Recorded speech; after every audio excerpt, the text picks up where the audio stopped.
65 toll नाक्यांमधून दिलासा देणाऱ्या घोषणेची अधिसूचना राज्य सरकारने जारी केली आहे। त्यामुळे या टोलमधून आता 1 जूनपासून प्रवाशांना दिलासा मिळणार आहे। मात्र कोल्हापूर आणि मुंबई एंट्री पॉइंट टोलबाबत कोणतीच प्रगती झालेली नाही। सत्तेवर येण्यापूर्वी भाजपने संपूर्ण टोल माफीची घोषणा केली होती। त्या दिशेने सरकारने पहिलं पाऊल उचललं असून राज्यातल्या 65 टोल नाक्यांमधून जनतेला दिलासा मिळणार आहे। टोलमुक्तीविरुद्ध सरकार आणि विरोधक आमने-सामने उभे ठाकलेत। येत्या 1 जूनपासून महाराष्ट्रात काही टोल नाक्यांवर टोलमाफी देण्याची घोषणा भाजप सरकारने केली आहे। मात्र त्यासाठी 2 दिवस शिल्लक असले तरी टोल माफीबाबतची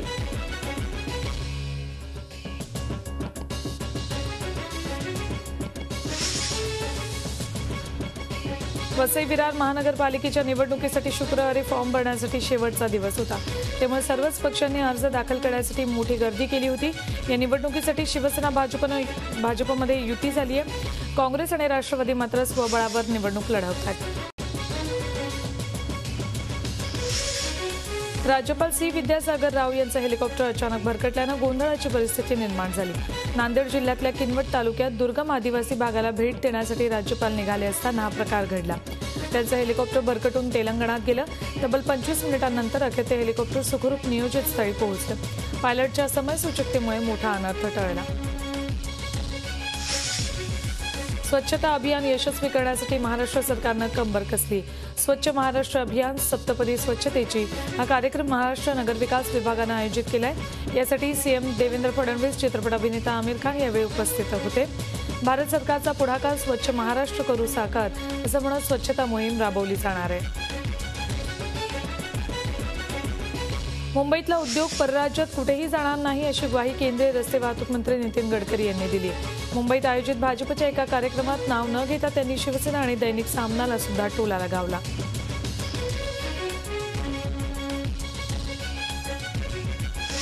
मुंबईतील लष्करी ताब्यात असलेल्या जमिनीवरील अतिक्रमणाबाबत पुढील आठवड्यात मोठा निर्णय घेण्यात येईल असं संरक्षण मंत्री मनोहर पर्रिकर यांनी सांगितलंय।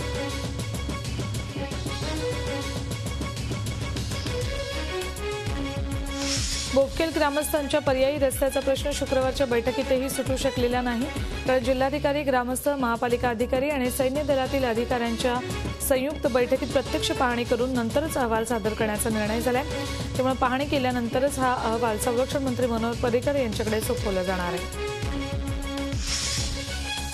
तंबाखू खाणाऱ्यांना यापुढे एसटीमध्ये नोकरी मिळणार नाही।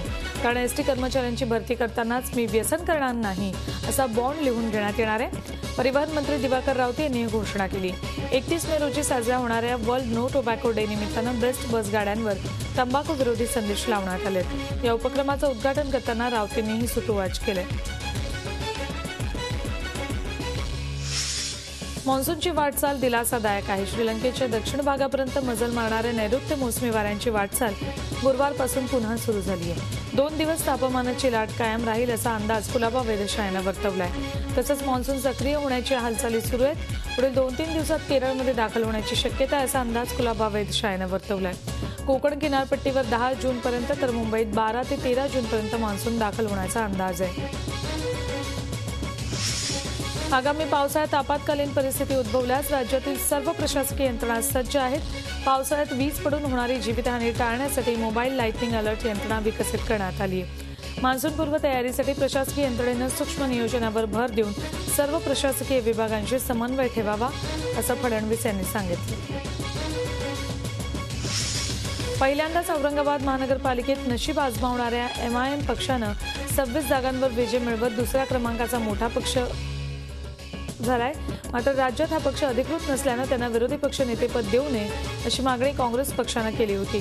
यावर औरंगाबादचे महापौर त्र्यंबक तुपे यांनी निवडणूक आयोगाचा सल्ला आणि कायदेशीर बाजू समजून विरोधी पक्ष नेतेपद MIM पक्षाला काल बहाल केलं। कुंभमेळ्यासारख्या महत्त्वाच्या विषयावर मीटिंग ती देखील मुख्य सचिवांनी बोलावलेली।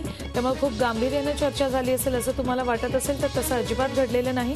मुख्य सचिवांनी बोलावलेल्या महत्त्वाच्या बैठकीत सरकारी अधिकारी चक्क आपल्या मोबाईल फोनवर कॅन्डी क्रश गेम खेळत होते। नाशिकमध्ये जुलै महिन्यापासून सुरू होणाऱ्या कुंभमेळ्याच्या कामांचा आढावा घेण्यासाठी राज्याचे मुख्य सचिव स्वाधीन क्षेत्रे कालपासून नाशिक दौऱ्यावर आहेत। उच्च न्यायालयानं वारंवार फटकारूनही गोदावरी प्रदूषणाच्या मुद्द्यावर प्रशासन गंभीर दिसत नाहीये.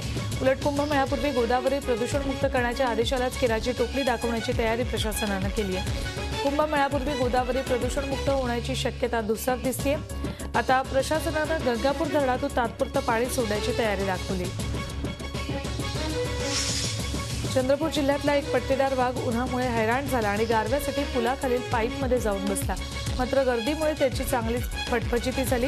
चंद्रपूर जिल्ह्यातील चिमूर तालुक्यात प्रादेशिक जंगलातल्या भिसी जांभूळघाट मार्गावर हा पूल बऱ्यापैकी वर्दळीचा आहे. त्यामुळे वाघोबा पाईपमध्ये बसल्याचं कुणाच्या तरी लक्षात आलं आणि पाहता पाहता बघ्यांची गर्दी झाली. याची माहिती मिळताच वन विभागाची झोप उडाली. सर्वप्रथम स्वागत यात्रा सुरू करून स्वतःचा लौकिक निर्माण करणाऱ्या डोंबिवली शहरानं आता स्वतःचं डोंबिवलीकरण दूध सुरू केलंय. शालेय शिक्षण मंत्री विनोद तावडे यांच्या हस्ते डोंबिवलीकर दुधाचा शानदार शुभारंभ करण्यात आला. ज्येष्ठ गायिका प्रभा अत्रे यांनी पुणे महापालिकेतर्फे देण्यात येणारा स्वरभास्कर पुरस्कार नाकारला. हा पुरस्कार त्यांना वर्षभरापूर्वी जाहीर झाला होता. मात्र पुरस्कार वितरण कार्यक्रमाबाबत प्रभा अत्रे यांनी महापालिकेसमोर काही अटी घातल्या होत्या.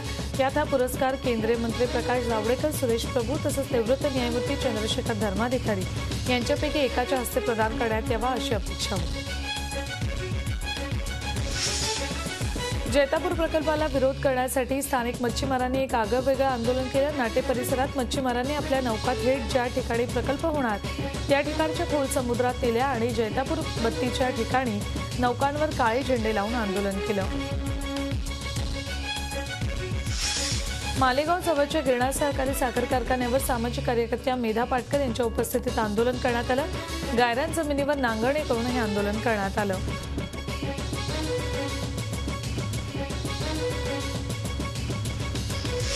शिवसेनेचे दिवंगत आमदार कृष्णा घोडा यांच्या निधनानंतर रिक्त झालेल्या पालघर विधानसभेसाठी 27 जूनला पोटनिवडणूक होतीये.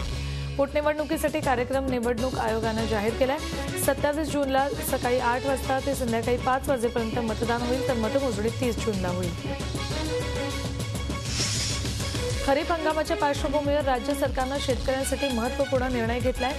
शेतकऱ्यांना देण्यात आलेल्या शेती कर्जाचं पुनर्गठन करताना त्याची मुदत 3 वरून 5 वर्षांपर्यंत वाढवण्यात आली आहे.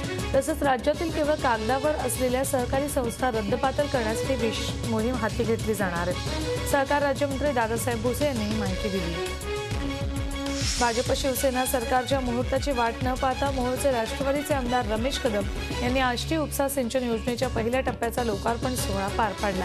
या सोहळ्याला जलसंपदा मंत्री विजय शिवतरे अनुपस्थित होते. ड्रग्ज माफिया बेबी पाटणकर प्रकरणी 5 पोलिसांना अटक करण्यात आली आहे. क्राईम ब्रांचनं वरिष्ठ पोलीस निरीक्षक सुहास गोखले, पोलीस निरीक्षक गौतम गायकवाड, पोलीस उपनिरीक्षक सुधाकर सारन, सहाय्यक पोलीस उपनिरीक्षक Jyotiram Mane, head constable Yashwant Partey यांना अटक केली.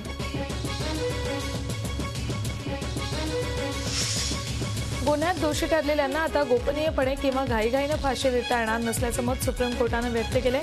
गुन्ह्यात दोषी ठरलेल्या लोकांचाही आत्मसन्मान असतो, त्यामुळे दोषी ठरलेल्यांना त्यांच्या कुटुंबियांची भेट घेण्याची परवानगी दिली पाहिजे, असंही न्यायालयानं स्पष्ट केलंय. नेहमी मंदिरात दिसणारी दानपेटी सरकारी कार्यालयात दिसली तर आश्चर्याचा धक्का बसल्याशिवाय राहणार नाही. औरंगाबाद जिल्ह्यातल्या एका सरकारी दवाखान्यात चक्क दानपेटी लावण्याचा प्रताप आरोग्य उपकेंद्रातील वैद्यकीय अधिकाऱ्यांनी केलाय. केवळ बनावट नोटा बाळगणं गुन्हा नाही असा हायकोर्टानं निर्वाळा दिलाय. एका आरोपीला मुक्त करताना केवळ खोट्या नोटा बाळगणं हा गुन्हा ठरू शकत नाही, असं मत हायकोर्टानं नोंदवलंय. नगरच्या नितीन साठे हत्या प्रकरणी 5 पोलिसांना निलंबित करण्यात आलंय. पोलीस उपनिरीक्षक निमसे यांच्यासह 4 पोलीस कर्मचारी प्राथमिक चौकशीत दोषी आढळलेत.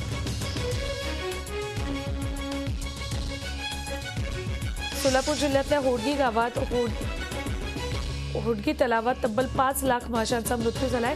तलावाच्या काठावर माशांचा खच भरलाय. गावातील तलावातून सिद्धेश्वर सहकारी साखर कारखान्याकडून बेसुमार पाणी उपसा केल्यामुळे पाण्याच्या पातळीत कमालीची घट झाली आणि कडाक्याच्या उन्हामुळे तापमानात वाढ, माशांचा मृत्यू झाल्याचा आरोप होतोय. सातारा जिल्ह्यातल्या नांदलापूर इथे झालेल्या भीषण अपघातात 3 जण ठार तर 5 जण जखमी झालेत.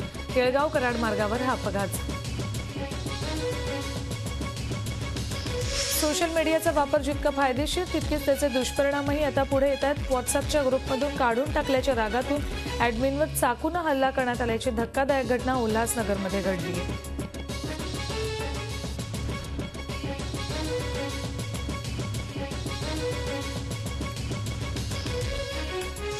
दिल्लीच्या इंदिरा गांधी आंतरराष्ट्रीय विमानतळावर किरणोत्सारी पदार्थ आढळल्यानं गोंधळ उडाला. तुर्कस्तानची राजधानी इस्तंबूलहून आलेल्या एका कार्गो फ्लाईटमध्ये असलेल्या पार्सलमधून किरणोत्सार होत असल्याचं आढळलं. एनडीआरएफच्या घातपात विरोधी पथकानं तातडीनं किरणोत्सार होत असलेल्या भागाचा ताबा घेतला. दिल्लीच्या फोर्टिस रुग्णालयानं हा किरणोत्सारी पदार्थ तुर्कस्तानहून मागवल्याची प्राथमिक माहिती आहे. तेलंगणामध्ये उष्माघातानं आणखी 100 जणांचा बळी घेतलाय. देशात उष्माघातानं बळी गेलेल्यांची संख्या 1800च्या वर गेली आहे. केएम हॉस्पिटलची दिवंगत नर्स अरुणा शानबाग हिला मरणयातना देणाऱ्या सोहनलाल वाल्मिकीच्या नावाचा आणि नातेवाईकांचा झी मीडियानं शोध लावलाय. झी मीडिया सोहनलालच्या उत्तर प्रदेशातल्या हापूड या गावी पोहोचली. यावेळी झी मीडियानं सोहनलालचा मुलगा आणि शेजाऱ्यांशी बातचीत केली.